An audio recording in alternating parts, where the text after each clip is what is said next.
नमस्कार, मी जयेश गोडविंदे. संवाद तुमचा, बातमी आमची. संवाद महाराष्ट्र न्यूज चॅनलमध्ये तुमचं सहर्ष स्वागत करतो. प्रेक्षक, बातमी आहे वसईच्या राजातर्फे गरजू मुलांना पोषक आहार वाटप.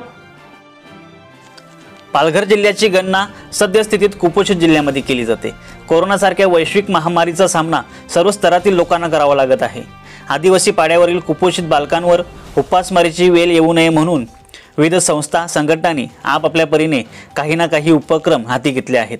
यासाठी वसईचा राजा या मंडळाने देखील अशा उपक्रमात अग्रेसर राहून आदिवासी पाड्यावरील साधारणतः 3000 मुलांना काल दूध व बिस्किट वाटप केली. या मोहिमेकरता वसईचा राजाचे अध्यक्ष निलेश भानुशे व मानद सचिव राहुलजी भांडारकर यांनी सदर उपक्रमास मोलाचे योगदान दिले.